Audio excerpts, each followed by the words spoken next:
Today's episode of Northern Lights is presented by North Star Law Group, your trusted partner in Minnesota's burgeoning legal cannabis industry.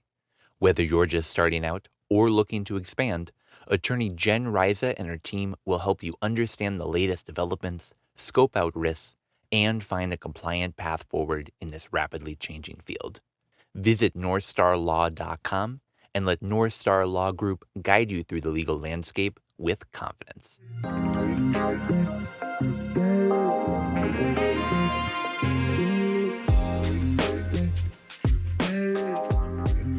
And we're back. Welcome to another episode of Northern Lights. I'm your host, Tanner, joined today by my friend, my colleague, Mr. John. Hello there. Welcome. Thanks so much for being here. Super excited to be able to talk about some big news that we have coming up in the industry. Really excited to be able to share an interview that we have with Brian and Bobby of Doug's Nugs a little bit later. And guys, we're going to sample Northern Lights. No, not the podcast, the beverage. And we're really excited to share that with you a little bit. Oh, yeah. Have you heard we're making a Northern Lights beverage with Modist? No. We'll come back to that later. But we're super excited to have all of you guys here. Looking forward, just want to give a quick plug for that soil class that we got coming up in a couple of weeks here. Cornell Urban Agriculture is going to be there, laying down the knowledge on how to care for high quality soil. We're really looking forward to that one at Modist Brewing. Those of you who don't know Cornell, one of the best hemp growers in the country. So yeah, you'll be getting great stuff. Yeah, really great stuff. So go to mncannabiscollege.org/soil. And then also a quick plug, if you're outside of the cities, you don't want to make a drive in. We get it. It's a long drive sometimes. You can still catch that live stream. If you go to mncannabiscollege.org/soil, the exact same site, you can get that live stream for just $10. Follow along with the class, ask questions as you will. Should be a pretty fun one. So thanks all for coming along to that. We hope to see you all there. Yeah, thank God for the future. Yeah. That's February 19th. Mm-hmm. Yep. Yeah, great time. All right, well, let's get to the news here. So we've got a lot that happened in the past week here in Minnesota, some that happened just within the past couple of hours here. So we're excited to be able to share some of you with this today.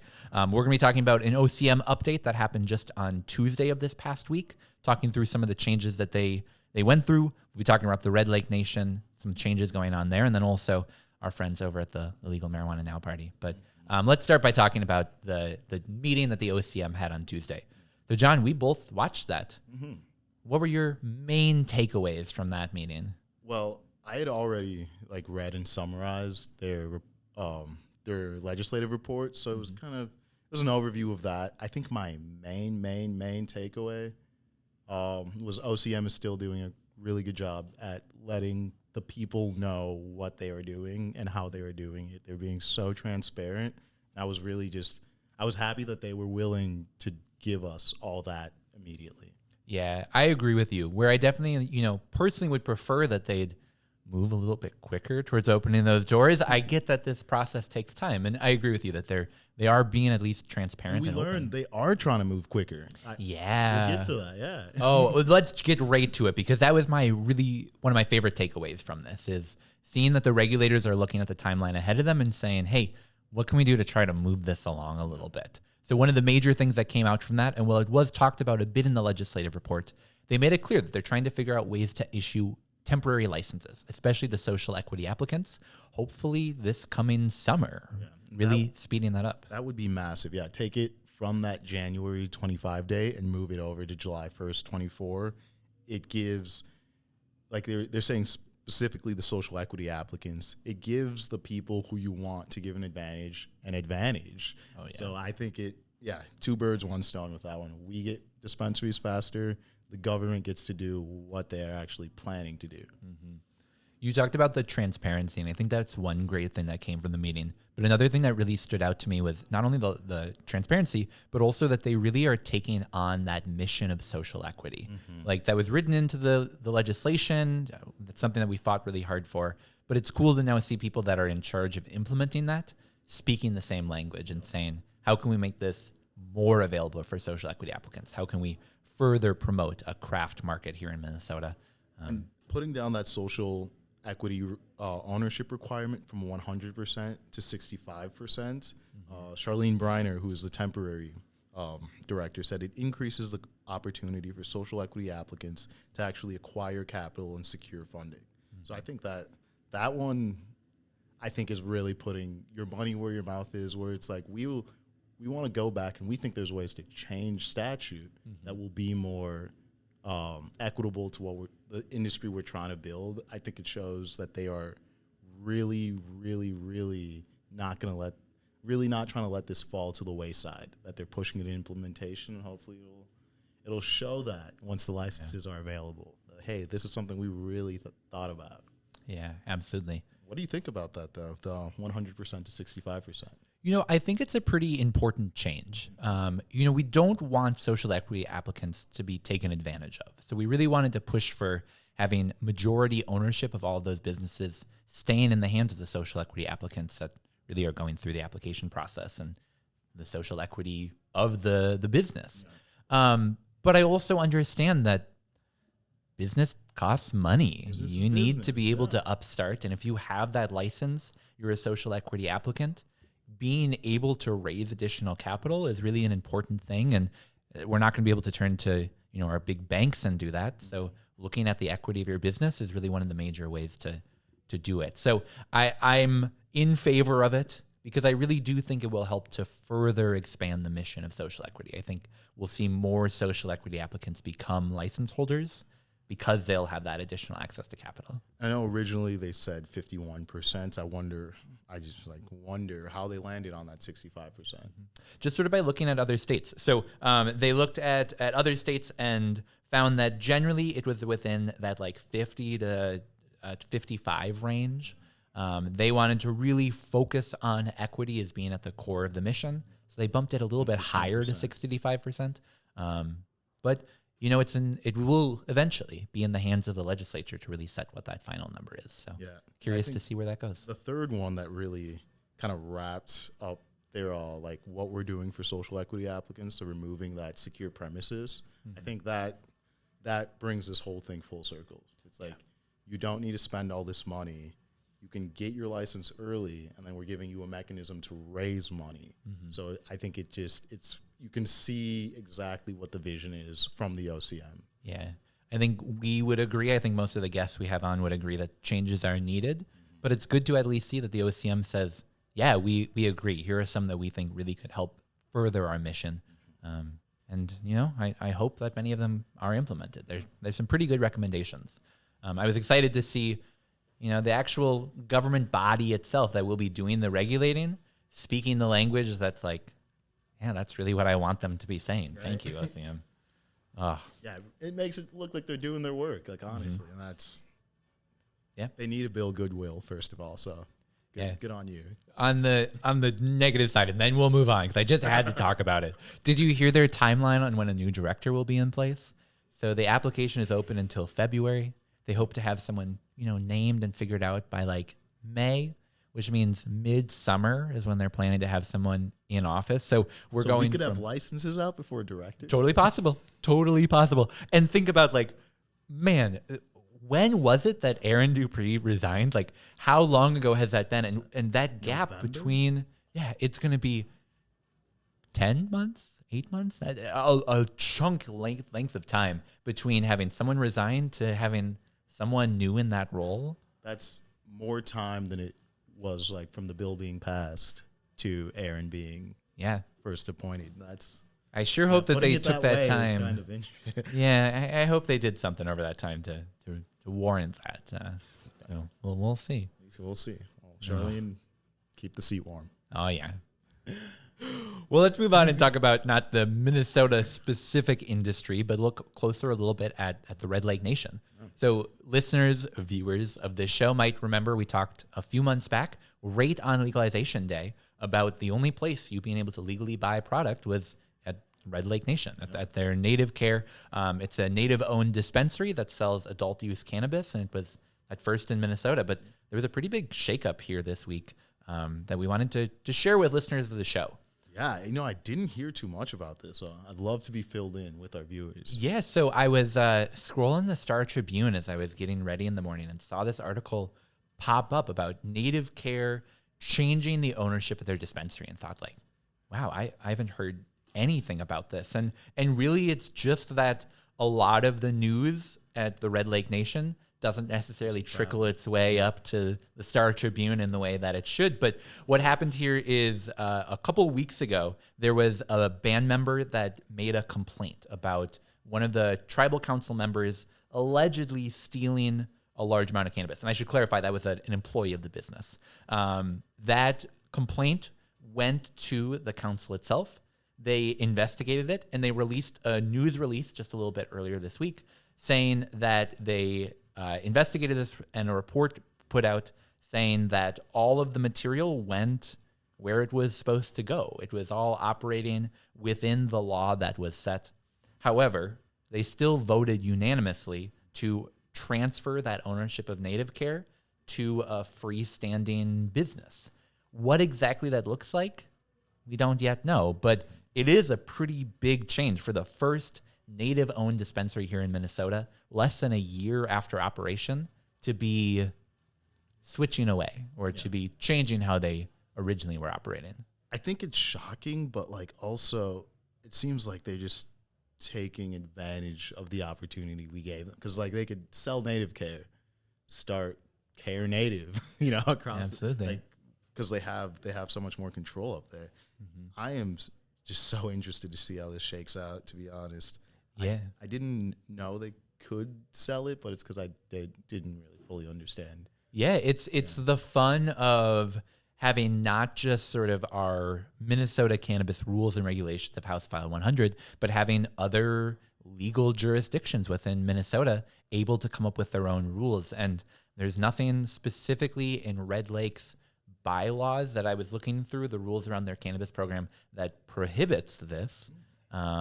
It more is just looking at, if I had to speculate, I think the council saw this issue come up and say, hey, this isn't necessarily something that we want tied directly to the council. Yeah. We're cool with this business operating. We want to support it, but it's something that needs to be separate from the council itself. Yeah.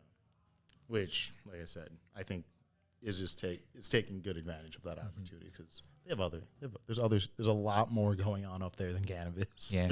I will say that as all of this was going on, the report says that some trim material was taken. The reason that was given in the report is that it was to be turned into some new products, such as vape cartridges.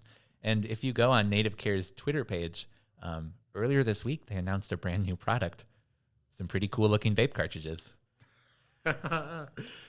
Just funny timing. But interesting timing. Yeah, really, really curious to see sort of where all of this goes. And if you sample one of those vape carts, let us know.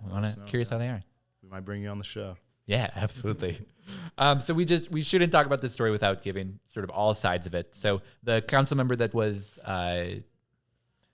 alleged to have taken this material described the allegations as totally untrue and declined to comment any further on the situation. So curious to see what comes in the following weeks from this. I mean, the stealing part was untrue, but I mean, what seems like they did a thing and it happened, but it went to where it's supposed to go. Apparently, yeah, and that's I don't know. Absolutely, and that's the interesting part is, we don't necessarily spread rumors or like untrue allegations on this, but it was really interesting reading through like Facebook and Twitter comments and take those for what they are. But lots of really mixed opinions on how the council dealt with this. Yeah, I say get your bag, council. You can start as many cannabis businesses as you want if you want to run one. So do what you can, sell when you can. Yeah. So more to come on this. Excited to see where all of that goes. Well, one more quick story that we wanted to mention before we head on to that interview with Brian and Bobby, I should clarify. Brian and Bobby. Which one's Doug? I know. Who knows? But, we can't pass up an opportunity to talk about the Legal Marijuana Now Party. I almost said our friends over at the Legal Marijuana Now Party, but the people over at the Legal Marijuana Now Party. And I want to give a quick shout out to some fun going on over there. So as listeners of this podcast know, they are a major party here in Minnesota. That means that they get ballot access. That means that they have primaries. That means they go through the entire hubbubaloo of one of one cannabis party, right? The other one, I don't believe is. Are they still a that's such a great question. I think these guys are the cannabis parties we've all been wondering about. But yeah, no, these guys officially are a party. And did you know that they're running a presidential campaign? Oh, wow. I did not. Out of Minnesota? Oh, yeah. So they have a couple different candidates. They've got Edwin Forshawn. They've got Rudy Riles. They got Dennis Schiller, Vermin Supreme. But also you'll find someone's name on there by the name of Crystal Gable. Crystal Gable. Who's she? So she's a longtime Minnesota cannabis... Oh, no, wait. She's actually not from Minnesota. Crystal Gable is someone who is a cannabis activist in Colorado. And you might be saying, how did she end up on the ballot here in Minnesota? And John, she's asking herself the exact same question. So imagine you put a Google alert for your name on your phone. You get little blurbs anytime a news article is written about you. And I'd be lying if I said I didn't have that turned on for the cannabis college. But, you see this little blurb pop up saying, oh, I'm in the news. I'm written about in a news article. Oh, I'm a candidate for... I'm running for president? A primary for president in a state I don't live in. Well, mistakes happen. I guess I'll probably just reach out and get my name removed, right? Well, ballots are already printed. So guess whose name cannot get removed from the ballot? Now, what is the legality of voting for someone who's registered to run in Minnesota but does not? So that's the thing, is she's not registered to run in Minnesota, and because it's a presidential primary, you can nominate whoever you want. So the party put forward a couple different candidates, and she was one of them. And she's put out a message saying, please do not vote for me. This is not who I want to be winning the race. I don't want to win it. She in fact said I was put on the ballot against my consent. And I very much feel like that's a violation of my privacy and constitutional rights. And yeah, she said it felt pretty icky and violating. And we don't mean to laugh at this, but it's such an absurd story that yet again, the political parties related to cannabis are tied up in some nonsense. Yeah, some straight shenanigans. So they did reach out to the party, both papers in Colorado and here in Minnesota, and they said that there were discussions on who should run. They talked about it on Facebook. Crystal was one of the people, but when you asked Crystal, she said that she actually was kicked out of that Facebook group. But her impact never left. Her impact never left. This is just one of those stories that popped up in the Star Tribune, and I went, of course.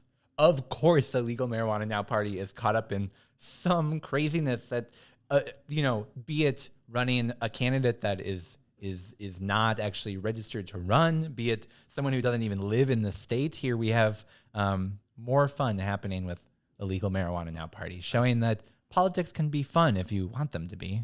I'd still probably vote for Crystal over Vermin Supreme. Yeah, absolutely. Should we make an official endorsement on this? No.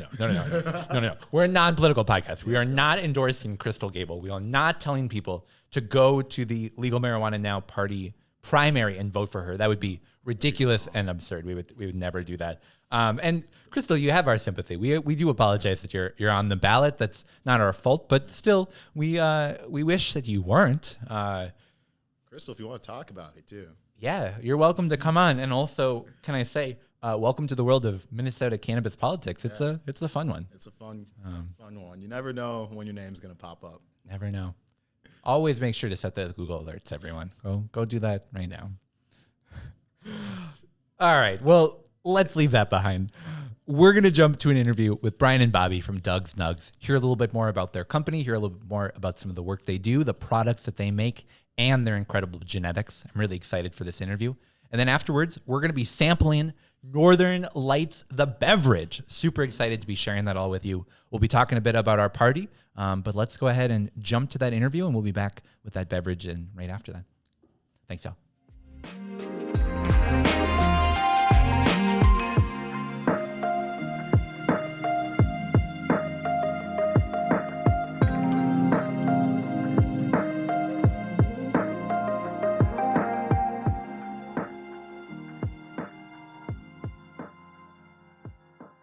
Hello, everyone. Welcome to Northern Lights Podcast. I'm here by myself. I wanted to tell you about the February 19th event that we have coming up. It's a Living Soil class. It's going to be held at Modist Brewing. You can get your tickets online at the minnesotacannabiscollege.org/soil. And if you've ever learned...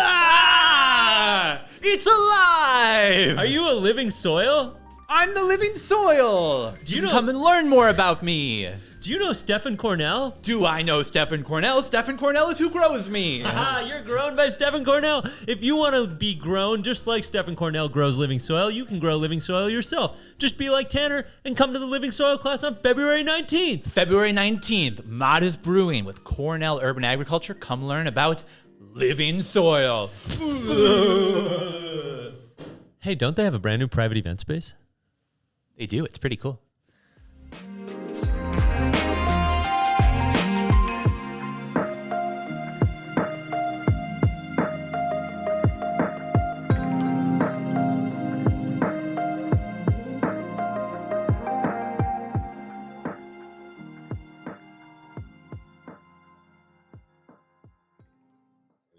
Yeah, so we're Doug's Nugs. I'm Brian, and this is Bobby, and we met through a friend on Discord, and we found out that we both are kind of very similar people, and we do very similar things. Yeah, when I it kind comes of to it. explain it like the Power Rangers coming together, and our half brain kind of melds together into Yeah, one. we're a little half-brained until we get together, and then it's like this whole thing happens. It's pretty wild. Yeah, Sometimes sometimes I'll nuts wait comes to out be of like, I nowhere. need my other half of the brain to like do some things in life. You I know, love get, that. get it together. You could actually hire people, like, you know, when it was the pandemic period and people were doing Zoom meetings, you could actually like just chat with someone online and have them work with you.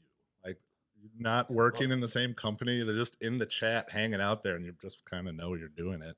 But that's how we met. Like, I knew him for 3 years through Discord, and then like he was like, "Oh, I'm building an LED light for my grow," and I was like, "Oh my god, I'm like literally designing my own LED light for my grow right now." And we like to do a lot of DIY stuff. We're pretty nerdy. So we were too. pretty much like, let's start a business, and that was pretty much the first of the last year, 2023. And Cool. Yep. So we got a hemp license, and we decided that we had a freeze dryer because we were processing hash, and well, we got better do something else with it. So we kind of threw a bunch of stuff in it, like everybody does, a Skittles, lot of and experiment, a lot of experiment, a lot of other Oh, yeah. things, and we had the hemp farm, and we put the two together. It kind of just all the stars aligned, and started making our product that we make. Which yeah, is all of our hobbies just kind of came together. As Yeah. some that the hemp thing was kind of like, well, why don't we do this while we're waiting for the legal thing to come around?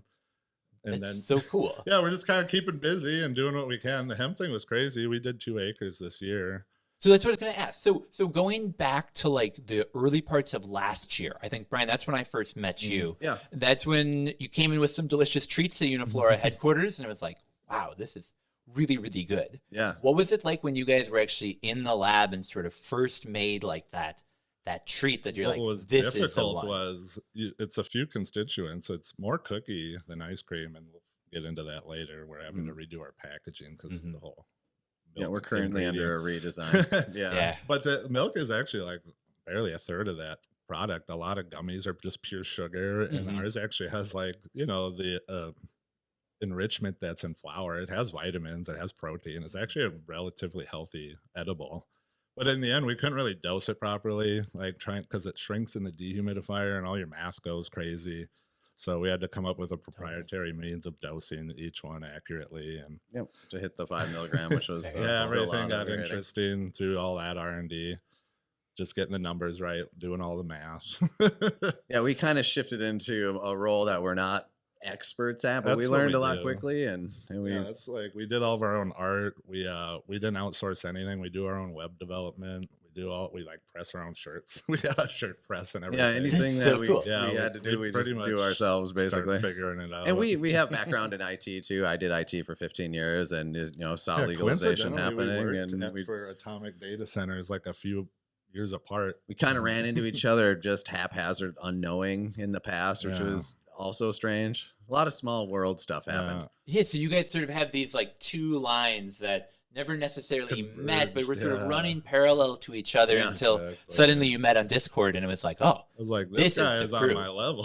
love I like that. this guy. Yeah, and Sometimes it's frustrating working with some people, but this guy's like, it was after agreeing. the pandemic, and I felt we both, I think, kind of wanted to do something new, and we just started down the path, which Yeah. I've been growing my whole life basically, and I think yeah, Trill we've been has too. just kind of outlaws our whole lives. So yeah, I started 15 years ago, and then like had always wanted to. I mean, I remember my first apartment was drawn how to fit a grow in the closet, and not get caught. You know what I mean? Yeah, for sure. The tech was a lot different when we were everything's younger till it is changed. now. You weren't just buying all the AC Infinity pre-built kits I am and popping them in surprised. your AC closets. does everything now. Oh, yeah. Every single thing. Oh, I yeah. just saw a nice little like they have the aluminum panel LEDs where it's just the sheet of metal, but they decked it out and made it look all artsy. Oh, Nice. Yeah, they made it look really good. Thinking about genetics back then is crazy. We just was bag seed. You know, there wasn't a place For sure. where we could go and So find that's things. the other part of the story that I think people don't necessarily like see through the label is when I first sort of started thinking about you guys, it was, yeah, these are the people that make the super good treats. But really that breeding side is true to what you do. Cultivators is what you are. Yep. Tell us a little bit more about, you mentioned you've been growing for like 15 years. Brian, what's your background with growing? I have a similar amount of time. I've been growing for about 15 years. I was just talking to my mom about it the other day. She was laughing at me because I had a watermelon plant in a tent in my room when I was, 14 or 15 years old. And there was a weed plant in there too. And I was just, I've always been fascinated by it, by all the different, smells and how it can look. It's infinite, basically. I think I'm like the Steve Irwin of weed sometimes because I get a little bit too excited about it. Oh my god, he's Christ, actually this toning nug it is down. beautiful. A lot. Yeah, I'm toning it down a little bit for sure. And just have always been part of my life. And, that's kind of been something we had to get used to because it was illegal for so long. So That was always, a lot of PTSD, even still these days from all that. It was worrying. it still feels for like it too decades. to this day. I don't think Oh yeah, I it even, doesn't go away right away. even though it's legal, I still feel like, we're kind I'm of doing something a little wrong. yeah. Like for some reason. Yeah. So it's the first half of January. We've been asking a lot of our guests to reflect on the passage of the legalization bill last year. Mhm. So what was it like to watch, that go through and eventually, make Minnesota the 23rd state? What did that feel like? I didn't It's really different give for it him. a whole lot of thought because we were doing the hemp edibles and we were compliant and legal. Literally And it in just a field it, full of hemp I plants at the feel like I time. just knew it was going to happen. So we are kind of figuring out what we're going to do now. Now that it's legal. So politics, I'll admit I'm not like the most. I don't follow them a lot. So when it happened, I'm beyond excited. It's kind of cool. I called my dad and I said, "You finally got to see it happen." I think he was a little more excited than I am because he's been waiting longer. So yeah, it's cool. I've had the similar feeling a few times because I was invested when Colorado did it, and I was out there for a little bit of time, and then I was sick of waiting around here. So a decade ago, I went to Michigan and got to vote on it. It was a little different process there politically. It was on the ballot. Everyone got to pick, and I think I only won by a few percent. So the state's pretty divided on the legalization. So you've already So experienced but again, here it was quite exciting still because it's like I'm born and raised here, and it's like finally my hometown, like not hating on us for just doing what we love to do. You know? There's a lot of people from Minnesota who got to participate in legal markets around the country, and they finally get to come home. I know, and I'm wondering if a lot of them kind of have their roots so deeply bound in some places it'll be hard for them to come back. Because me, even moving back from Michigan after a decade, it's a hurdle, And I'm trying to bring everything I was doing up there down here, and everything I learned there down here now. So it's getting interesting. A lot of growing pains, but take it Yeah. day by day. What are some of the lessons that you learned from Michigan or Colorado that you're bringing here? The time scale of everything, it moves fast. Like it comes in, it's like a green wave, and like all the properties get swept up, and everybody's doing what they're trying to do. And within the first 5 to 10 years, it starts shifting more towards some of the people who aren't doing it right. The bigger guys start buying up properties, and it starts kind of becoming a little more of like the McDonald's, Wendy's, Taco Bell of things. And in about a decade, it's like it's pretty locked in, and it's like everyone's used to it, and it doesn't take long. And time flies too when you're doing it. It's just like, the 10 years just went by, no problem. So having seen that transition in other states, do you have any advice for people here in Minnesota that are looking right? forward? Oh my God, read the law, get a lawyer. If you're building buildings, get permits and zoning. Figure it out a year ahead of time. Like you should be doing it. Hire a couple of yesterday. growers that are actual scientists. Yeah. Gotcha, fair. And that's funny. That's a fine line. So you'll have people like us who've been doing it forever, and he's college educated. I just pretend like I am. And I've learned so much just because of the path I pursued. But Growing weed, it takes everything. You said it the best when you say it's the hardest thing I've ever done. This man just swapped an engine in his car in my garage because it blew up. And he tells me growing weed is the hardest thing that you can do. It encompasses everything Yeah. like science and Even math technology. and It's really construction, black and white. technology. It's there's so much gray area in when it comes to providing for a life form. You know, Yeah. like most people don't have a grasp on human nutrition, let alone plant I nutrition. for real. Like, oh, this is what we should be feeding. It's you know? equally as complex Yeah. as like feeding yourself is and your it's plants. different. And it's You know, if you break it down, it gets a very deep rabbit hole.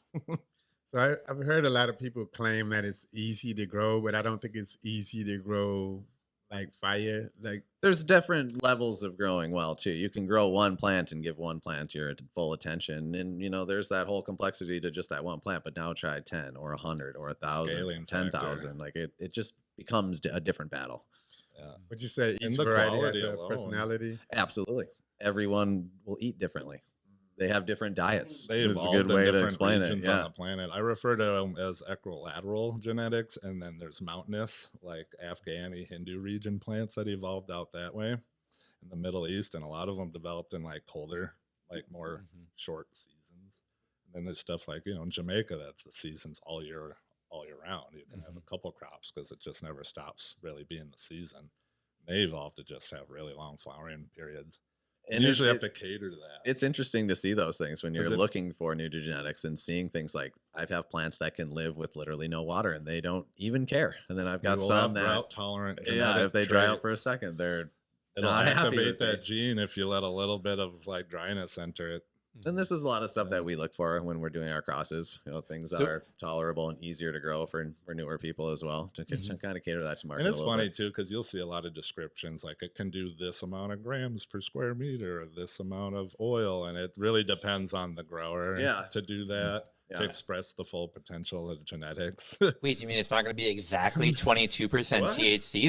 The box said it would Oh, be. darn it. Yeah. A few of our friends are first time growing now and asking a lot of questions, and they're like, he's like, I picked this because it's the largest yielding one I could find. I think he got like an ounce. Yeah. It's fun. It's all a learning journey, and it's fun to see people in that position I was in so long ago and be able to kind of like egg them on. But it's at a point where it's like they don't even know what I'm saying. Because it's like talking about like computer engineering or like coding at that point. I It's still like, learn things that I'll tell people, okay, today I finally learned how to grow weed. I say Today that I a did lot. because of like a monumental something that we figured That out shit been, like, scientifically or perceived differently it takes a before. lot of time to do science because we have to grow the plant out to really see what's happening. And that just takes a lot of time to lot do, of time. side by That's side the unfortunate comparisons. part. And it's a lifelong thing. Yeah. Oh, so, yeah. so sort of on that point, we've been circling around it. I But tell know, us a little bit about some of the stuff you guys are growing. I was looking through your website, looking at some of the delicious treats on there, but also I saw some cultivars that, I mean, the names just stood out to me. I mean, Yeah. Big Chungus, Garlic Walsberry. Tell us a little bit about some of the stuff that you're You growing. Google Big Chungus, it's the fat Oh, yeah, Bugs that- Bunny. yeah. Big old Big That's where we Bunny. drew our inspiration from was Fat Big Bugs Bunny. Big Like the Chungus. shape of the leaves are like his shape. They're so big. They're literally the size of a dinner plate, one leaf. They're Like, huge. They're just gigantic, and each blade is the size of your hand. It's incredible. And That's it's from got- the G13 lineage that comes in it from Dr. Green Thumb in Canada. Yeah, we got this guy in Canada that has the old genetics from like the 90s Shows still. He just never quit doing that whole line of Yeah. progression, and he just maintained them really well. And the G13 is about as true as you can find. That one, he has one crossed with an Iranian variety. Mhm. Tried to shorten the flowering period for all of his varieties, so he has like an Iranian G13 and Iranian sour diesel because he grows in Interesting. Canada and his growth period's so tight. For sure. But for some reason, that G13 synergized with the Iranian, and it makes like sitting next to 2-liter bottles, they look small. Like the top colas, like they're outrageous. And it's kind of an always pick three when you're It is. with growing cannabis. There's the size and then flavor, and then what would you say is the third part of it? We'll smell. Smell. Yeah, You can 'cause never the flavor get it isn't all. always there, and you'll have the smell, or sometimes you'll have a nice, look, but it won't have the, the other traits. It's like the trifecta you're trying to nail. Totally can And it's understand that. tough when you're breeding. Sometimes like that G13 just wants to dominate. Sometimes the flavor and the look and the physical profile even, and it'll just end up looking like G13 again. So it's fun trying to really pull it away from what it wants to do. Yeah. Cool. We're hunting a bunch of orange strains right now Oh, because man, don't get me we started like on fruity stuff. the orange Yeah. strain that we're making Oh. carts out of. And we had just lost a orange strain that we really liked because I thought he had it and he thought I had it. I was moving down and So previously, and then I brought it down and like it was like the middle of winter and got stuck and they got super cold in the car. I Oh, lost a couple totally. little clothes. I was like, I don't even need them. He has them. Yeah. It was So- just bad timing. He didn't have them, and then I had them. And then Now we're he had kind 'em, of I trying to didn't get have 'em. that back a little bit, but I have some legendary seeds that I just got. The best orange cultivar I ever grew was Flying Dutchman's Royal Orange, and Okay. it's from the Dutch Netherlands, Amsterdam region, and Mhm. it's just pure citrus. It's like when you squeeze the rind and the oil shoot out, and you can see it in the light. Yeah, that's what it smelled like. So I just chopped and then turned into bubble and then rosin some Okay. orange velvet underground. nice. Okay, And that's so we should the talk because predecessor. anytime If you there's get a true orange or velvet tangerine, underground yeah. or like that, yeah. Oh man. It was Well, from we'll have to Ethos. chat so, then. I've got yeah. Yeah, some I've orange grown nuts that one that- from Ethos actually. I got one of the skunkiest varieties out of that orange Cool. pack Okay. because, like, you have a mom and a dad have a kid or an offspring. For sure. You have so many. Say it's like an Amish family with like 20 kids. You'll have like some that kind of look like a third, like one parent, a third that look like the other, and a third that's kind of the homogenized between the two. And that's kind of like with plants a lot of the time. And it's really hard to get it to be the same plant every time. So you have to do the recursive F2, F3 generations, yeah. and standard selective breeding from back in the day. Just kind of find the traits you like, kind of keep copying it over, and you'll get that image. Come Yeah. clear of the genetic code. I you're going posted a for. picture of an F2 pollination I did today on Instagram, and Yeah. He's I'm allergic to the I'm pollen. allergic to pollen. It's the only thing I'm allergic to. Oh, So I, It's like, so bad. Man. I was dying after that. I had He had to even, take a Benadryl. I even had a It's like, I'm mask. gonna be Yeah, falling I asleep took a doing Benadryl this. before this, so I'm a little woozy from it. But yeah, it's ironically the only so thing. we can very much relate on that. I Some was a people- very young guy wanting to get into cannabis farming. Yeah. I found a hemp farmer who let me come out to their field, and there were a couple males there. It was pretty rich in pollen. Yep. Oh, my nose was just running. I to that day, I was like, is this worth it? Yeah. Should I just be a consumer? Do I need No. to? But you There's power people- through it, and Yeah, yeah. I was work. blown away by the amount of bees that were attracted to the male plants that I had this summer. You gotta have I wasn't talk aware, with some but people about the bees. That out of all the plants I've seen, bees love that male cannabis or hemp plant. it the is most. insane. In the morning, it's just they're humming. They're everywhere, They're covering these all plants. over it in your yard. If you put a male in the backyard, which I like to do in the summer, yeah, they just. I I think wonder what the everybody should honey's have like. one. If you could isolate it instead of like clover honey, have Oh, just this cannabis hemp honey? or even Yeah, cannabis interesting. honey. And a big side tangent, there actually has been people who have put hives in greenhouses with just the female flowers, and the bees adapt to eating the trichome heads, and they'll actually make effective honey Wow. out of the crop that you're growing them and feeding them off Wow. of. Yeah, it's apparently like God damn. crazy honey. I don't Marcus, even know what the percentage. I have a would be. business idea for you. Somebody got some Oh, yeah. bees. Do you like honey? Yeah, I'm a honey junkie. yeah. Are you? Like we Oh. probably buy We'll have The to chat. wildflower pounds. honey's cool up north. Building a geothermal greenhouse is kind of one of our Big end-term dreams. goals Oh, to have. man. We want to cultivate like citrus fruits and things in the We winter. just want to have and- our own food supply, like, in Minnesota. and then you can. There's a guy in Nebraska. He's super old. He does like citrus fruits and like 30 below winds out in the middle fields of Nebraska. But he just digs them down, and he has air coming in from under the ground that gets naturally heated or cooled in the summer, which is nice. See, I always say cannabis is like the #1 gateway drug to enjoying agriculture and learning more Or about anything. farming. Like, I Gateway mean, to go, I've gotten isn't into it? chemistry. It's even the like- gateway drug yeah. to learning. I was Yep, just yeah. For sure. learning to program little sensors so I can set up all my own environmental controls and set up my own like remote automation Sure. and stuff. Just because I need if a I little could more go free back time. to high school and say, hey man, pay attention to biology, like you can use this to grow better weed in the future, like Yeah. I might have actually paid attention. You It could have would've. been It was too game-changing. early for some of those concepts too. Yeah. Like I would have grasped onto that after I was like way into certain subjects, which is interesting. Yeah, there is a lot of learning that comes when you start cultivating your own cannabis. Well, that's such a great transition. Let's talk a little bit more about learning, but Yeah. first let's take a short break. Okay. Sure. So why is cannabis education to you? Why should it be important to other people in the industry and Minnesota cannabis consumers in general? Just knowing is half the battle. No, I mean, like, just gaining knowledge in any subject is just enlightening in general. Like just knowing about what you're working with, the intricacies of just like the plant or the product or the process is just, I don't know, really enriching for me personally. Like, I don't know. DIY has always been a thing for me. I just love fixing stuff and love figuring out how stuff works. So It's an amazing medicine, and I feel like Especially. everybody who has access and can should grow it themselves, for themselves. Yeah. I like to kind of refer it to as the truth. Like this is just for me, but smoking weed, it makes me realize things that I maybe not be doing the best. And I could be doing better in my life. I get the anxiety from smoking weed, and it makes me figure those things out and how I can fix them, whether they're like relationships with people or just how I'm conducting myself just on a personal level. Smoking weed makes me realize those things, and I can feel them more strongly. it's fun to share that and pass down that knowledge with other people whenever possible, especially if they're curious. Anybody who's asking, I love to, at least fill in what I can. Yeah, and it affects everybody different. And my suggestion is do your own research. Don't listen to anybody's opinion on what marijuana or weed is. Always be Do your own flexible research. because there's a lot of telephone out there too. Start low. You don't need to be doing a dab the first time you're smoking. You're not going to have a good time. It's We've too even much talked truth. about this breeding. We have a couple strains that are lower in THC. We have this one that's a THC variant or THCV For sure, yeah. molecule. And they say it's like the counter to THC. It's like motivating, energizing, and then we want to make a few varieties that are like entry level.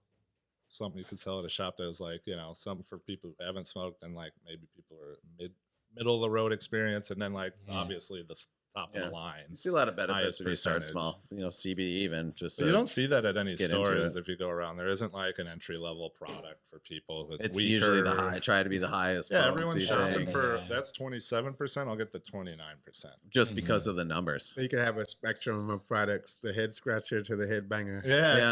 exactly. Like, And I think we lost a lot of those good strains, like we were saying.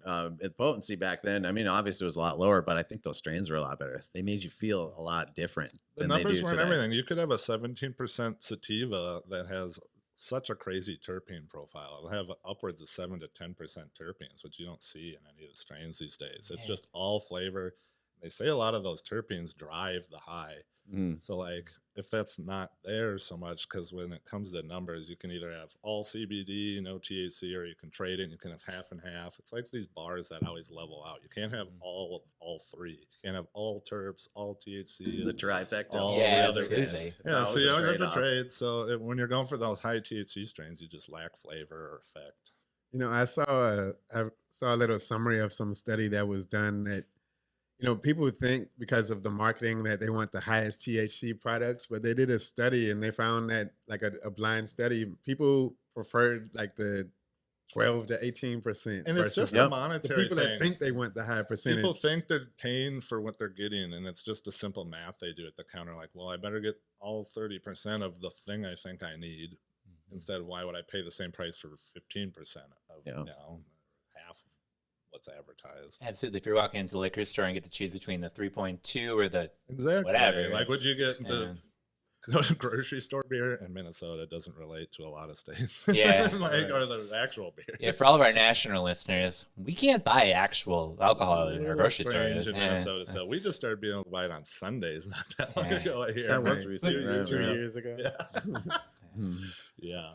So we're super looking forward. Coming up in February, we're collaborating on an upcoming event that's happening at Modist Brewing. Very exciting. We'll be really digging into what people need to know to start growing for people that are beginners or people wanting to learn a little bit more about how to hone in their craft. Yeah. I mean, basically, people will be able to come and hear your guys' knowledge on cultivation. Tell us a little bit more about what you guys might be sharing. We've made a lot of mistakes in our lives, and that's kind of how we. for you. Yeah, we made the mistakes for you, so we're a good resource to give a lot of insight on how to not make those I mistakes. just think the most questions people have and the most answers I give are like, don't do this. Or Yeah. you want to do that, try doing something else. Like, it's usually steering their perception of what they think's right in the beginning.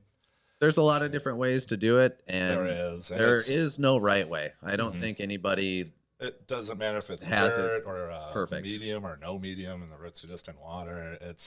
There's every way you can do it, which is interesting. If you have a little space, a lot of space, you can do tiny little plants. You can fill up a nice, extra room with the biggest plants within your limit.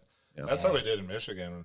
You just get one very large plant and level out the canopy to fill 4x4 square feet and one plant per light per 1,000 watts. Yeah, that basically. 12 plant limit really, you can stretch that far with that. And so, it's different here, especially with the actual cultivation license. It's only by square feet, which is actually compelling. So you could put one plant per square foot in there if you really wanted to, which is great. And in Michigan, it was a plant count, and then you have to tag every plant. We'll see how they haven't decided on like a plant tracking system yet, but that's so many levels of education. You teach them the business side, you just teach them the personal side. You never really know which direction anyone's going until you get them in the room. Absolutely. So that's when the direction of the conversation just takes kind of a natural path. Yeah, absolutely. This will be the second of our boot camp series that we've done. The first one we just did sort of by ourselves, and it was cool Very connecting with people who maybe this was their first time ever thinking about growing, Mm-hmm. but also people that have been doing it for a couple years and thought like, hey, I never actually read a book on how to do this. I just That's sort of the thing. The learned from a forums, friend. at a certain point, you just kind of like, I've read this all before. It's a lot of conflicting information out on these, and it is a case of telephone these days. Yeah. There's been information that's been recycled for the last 10, 20 years. Lost in translation things It's for sure. interesting. Yeah, So it's fun finding real papers and college documents. Like I only read, I'll pay for documents, so I have access to them from colleges to read these days, which is fun to pass that in. Shouts out to Slow Nickel. Yeah, Slow Nickel, our guy. He's great on That guy Instagram. can grow anything, anywhere. Yeah. Give him a desert, he'll give you the best blueberries on earth. Wow. Yeah, he's an interesting guy to watch. Yeah, but Yeah, he has like marble-sized blueberries in a couple of his Instagram pictures. You'll see big strawberries at the grocery store, and you're like, how do they do that? Like, I've never grown on that big, but yeah, he knows. That's really cool.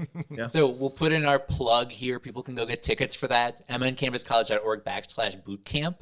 We'll sort of put the URL right on the bottom of the come screen hang out here. with us. Yeah. And you can learn a lot about growing. 40 years of knowledge. Yeah, It'll be a we'll unload load. the knowledge. Yeah, we're looking forward to it. It will be in Modist new event space, which is really Oh, cool. have you seen it? You've probably seen Yeah, it. we were out there for a release party that they did of a beverage a couple of weeks ago. Is it and done now? Because I only saw it during construction. Now it is. Yeah, that's going to be awesome. Looking beautiful. They have a cool stage. That's where we'll be at. People will be able to come and see that. Nice. They've got a nice bar. People will be able to come and get Modist beverages, including I love the THC Northern Lights options. beverage. Yeah. Nice. Yeah. It'll Yeah, and be if you guys are part of the class, come with questions. We love to answer questions, and that's kind of what we're here to, is to help you guys learn and grow.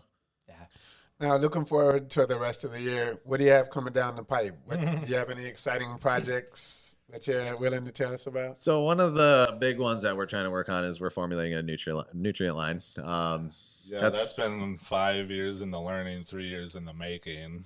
And like he said earlier, testing something like that is a slow process. Like if you're doing it right, you can get 4 or 5 grows in a year. Yeah, and being from the breeder side, that's the question we get a lot is, now what? You know, we germinate these seeds and they're in soil. Learning the Now cycle what? How do to we keep feed them? going front to back, learning about cloning or just starting from seed. There's methods people just aren't even aware Yeah, of. and it's hard to get that in their hands because it's a 20, 30 part thing that we mix Yeah, so together we're testing individually. liquid configurations. You have to do freeze testing and make sure it can handle being shipped cold climates. And you have to get licensing and testing. It's hard to done. give someone a recipe that's 30 things and they are their first time grower. You They're do like, have no to way make I'm it. going to buy all this Yeah. stuff and mix If it you're doing together. like you know? agricultural grade, like the way that farmers do it, it's not as simple. It's a lot of math.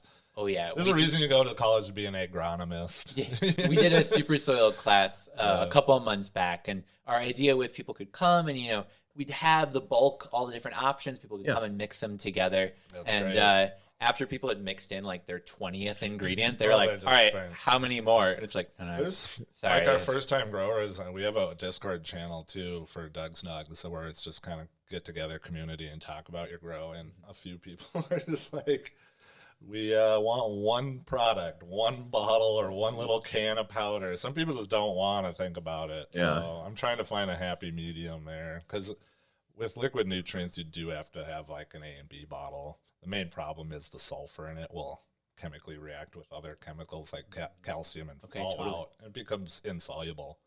So just learning about the chemistry even of this stuff is just an endless road almost. Like to pick your rabbit hole, really. It's fun, especially when people are willing to learn. Yeah. It's really fun talking about it. Love that. Yeah. Absolutely. Well, guys, thank you so much for coming on today. You mentioned your Discord, but for those wanting to chat with you more, learn more about you, they can obviously come to that class on the 29th. Definitely, But where else can they go? Yep. So our Instagram is a big place. You can see kind of what we're doing. We're Nugs_MN. You got to type it in because Instagram for some reason hates Oh, yeah, that's shadow searching it. blocking. I love It yeah. probably is. We're the same way. So you type in MN Cannabis Call, Yeah. you won't get us. College, then suddenly we pop up. Yeah. Be able to have tech figured So out. come check us out on our Shadow Band Instagram account. I'll probably be making a Twitter or something, or what is it, X now or something? I don't know. DugsNugs.love is our website, and we do have a Discord as well. Like he said, that's a place where people can come and post their grow, ask us It's questions. easy. You can post videos and pictures. And Yeah, we talk on text Discord easily. basically all the time to each other, so we're always available for people to pop in, say hi. If they got a question, they can post pictures, and we are good at answering things and diagnosing any problems that you might have to. In person is key though. So if you can do an in-person class or even like a little cannabis college, they do start doing it. You'll see it like tech colleges will start putting out classes too once the licensing and everything gets He's going. going to be the one, though. Oh, yeah. Oh, yeah. Come around to the Yeah. Minnesota Cannabis College. Minnesota Got you Cannabis covered. College. We Yeah. got it. Work with us. Yeah. Yeah. Awesome. Well, thank you guys again so much. you. Appreciate We'll be back you in a couple having minutes. us. It was Thanks very for having fun. us. Yeah. Doug's Doug. Doug's I know, Nugs. that's a ring to it. I was just in Michigan the other day, and he was trying to be like, We thought you were going to ask us who is Doug. I know. Well, so, all right. Doug. Before we wrap this, we gotta Like, when ask. is it So, coming up? the first time I saw the packages, I turned to Mason and was like, "Oh, Doug, I don't think I've met him before." And he went, "No, that's Brian." And I went, "Oh, all right, Check cool." us out on podcast number 2, where you'll find out who is Doug. Ooh, all right. Secret Doug reveal. I like that. Well, we'll catch you next time with some pretty big news. Who is right. Doug? Who is Doug? Hashtag Who is Doug?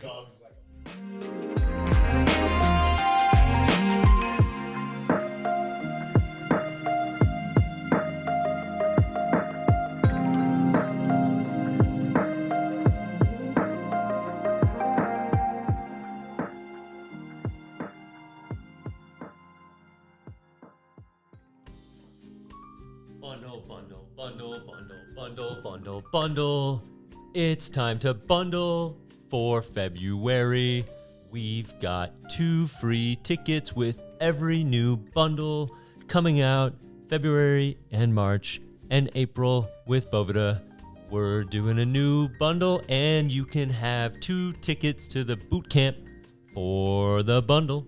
Hey, Steve, you can just tell people that they can buy the bundle. They'll get 2 tickets to the boot camp. You can go to mncannabiscollege.org/highly-educated and just buy your bundle. Why didn't you just say so?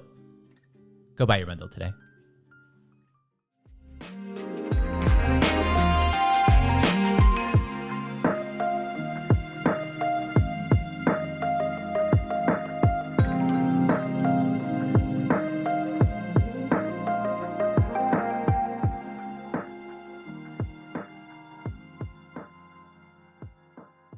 Should we drink some THC beverages? Yeah, and we're back. And we're back. Welcome to Northern Lights Podcast. We're super excited for this last segment because, guys, we get to sample a cannabis product, and not just any cannabis product, but this. Wow. This is the Northern Lights cannabis product. Northern Lights, like the podcast? Like the podcast. In fact, if you look at the can, it's a beautiful design. You've got the Northern Lights in the background, but also right in front, you've got this microphone, this beautiful microphone that you can see. Got the beautiful waves going through of the Northern Lights. These are honestly beautiful. I love the glossiness. Oh, The yeah. green, little drip where it's like Northern Lights, yes, but this is also. Yeah, shout out to Modist for the incredible work. Tyler and the team over there put together something incredible with this design. I love how it plays on the Minnesota landscape. It plays on the Northern Lights motif, but also it makes it very clear that this is a raspberry beverage with cannabis terpenes in it. And not just any cannabis, Northern Lights cannabis. Wow. Oh, this is exciting. Oh, yeah. So made here in Minnesota, comes from Minnesota grown hemp, processed by companies here in Minnesota, packaged by a beer company and also a cannabis company here in Minnesota. And you end up with something like this. So we're going to sample this, but we should say before we get started, if you want to try this, we invite you into the studio. No. We don't invite you into the studio, but instead where we do invite you is to Modist. Modist themselves, we are having a beverage release party February 17th. 12 to 4 p.m. You can stick around afterwards, or you can drive up to Duluth and catch the opening of the Legacy up there. But we've got that beverage release party at Modist, 12 to 4, February 17th. We'll have a DJ. We got fun time. You can get some books. Yeah, and plenty of drinks. You can give this a sample, but we're not gonna wait until then. We should give it a try right now. So this just came off the line the other day, so it's a pretty fresh can, if you will. We're going to go ahead and pop this one open here. Let's, for old time's sake, get that beautiful microphone. Ooh. Oh, yeah. Love that there. We're going to pour this out into our wonderful Dabbler Depot sample cups. And the first thing that caught my eye when I walked into that production room and I saw them putting it together was the color. This is just raspberries, cannabis, and water in a can. And wow, is that beautiful. You can see that wonderful raspberry color coming through. I hope it comes through in taste. Let's see. Get that little terpy smell to it even before you take a drink. Smells like terps and berries. Yeah. Because it is terps and berries. It is terps and berries. All right. Cheers. Salud. I've already taken 2 sips. And that is good. That is. Wow. On the front end. On the front end, you get that wonderful raspberry tartness. It almost tastes like candy a bit with like that little bit of natural sweetness, but without the overwhelming sweetness. It's like you know, like fruit leathers aren't too sweet. Yeah, Super absolutely. fruity. Yeah. And that's what I love about this is when we were looking at what do we really want to go into the can, we thought, well, we want the raspberries. They're grown here in Minnesota. It's a flavor we love. It's one that Modist has some experience with. We thought it was that perfect backdrop. And the Northern Lights terpenes on top of it, I mean, I think are just wonderful. You get a little bit of earthy, a little bit of sweet, a little bit of piney, and comes All together refreshing. into Northern Lights. Yeah. Say, had a couple of the burps now. It is terp burp. Mm-hmm. you taste the terps coming up too. So when was the last time you got that from a beverage? When you walked away and you're like, "Wow, did I just smoke weed?" And you're like, "Oh no, wait, I'm just drinking a THC beverage." There we go. So when are people going to be able to try this again, Tanner? Oh, such a great question. February 17th at Modist themselves. You'll be in the same building that it was actually made. You'll be able to give it a try. Locally sourced, you know, just from the room next door. It's pretty good stuff. So yeah, February 17th, 12 to 4 p.m. I'll say it again, February 17th, 12 to 4 p.m. Come on out, Modist Brewing. You can go to our website to find more information about that, or just come on out, 12 to 4 p.m., Modist Brewing. You can give a sample on some Northern Lights. You can watch the Northern Lights podcast. You could listen to it on headphones while you're there, get the whole experience. Pretend like you're sampling along with us. And you can drive way up north and see the Northern Lights. Yeah.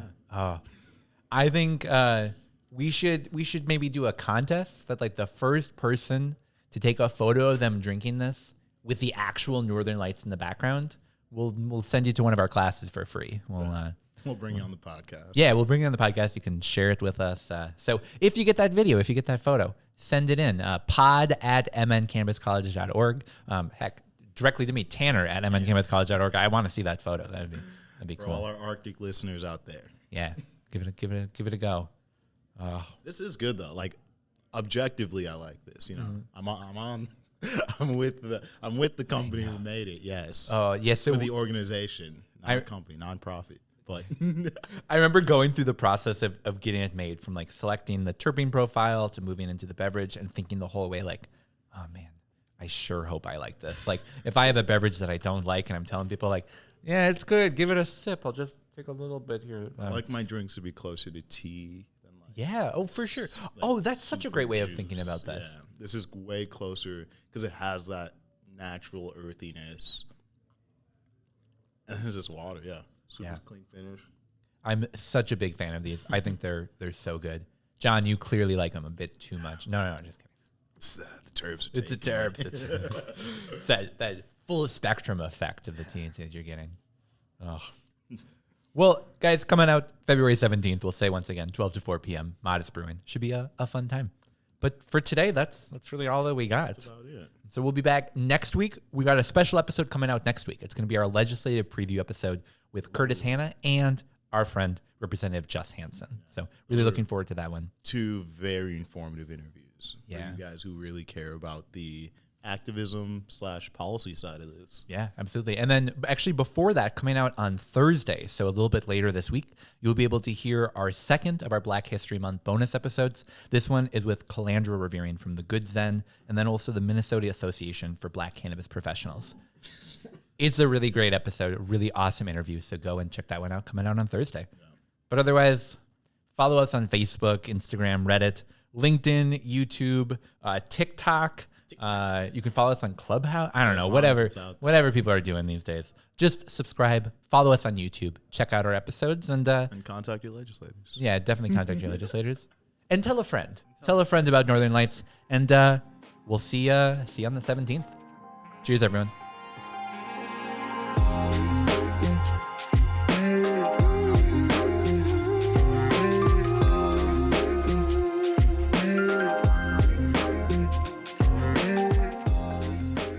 Northern Lights is a Minnesota Cannabis College production. This episode was produced by me, Tanner Barris, and by my co-hosts Marcus Harkis and John Barty. Production assistance from Shayna Payton and Steve Eigenman. Video and audio recording at the Dabbler Depot studio by Jordan Whippeth. Thanks to Brian and Bobby for coming on today and sharing their expertise. Today's episode is presented by North Star Law Group, your trusted partner in Minnesota's burgeoning legal cannabis industry. The information provided in this podcast does not and is not intended to constitute legal advice, but is instead for general information purposes only. No listener should act solely on the basis of information provided without first seeking their own legal counsel. The views and opinions expressed in this program are those of the speakers and do not necessarily reflect the views or positions of the Minnesota Cannabis College. Please listen responsibly.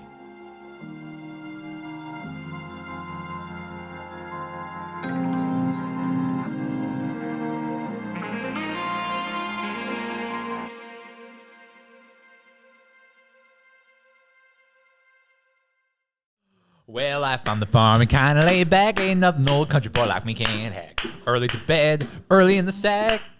Thank God I'm a country boy. That's how we're gonna end the episode. Wife, I got me old fiddle. When the sun's coming up, I got cakes on the griddle. Life ain't nothing but a funny riddle. Yee-haw! Thank God I'm a country boy. Welcome to Northern Lights, our musical podcast, where we review John Denver albums.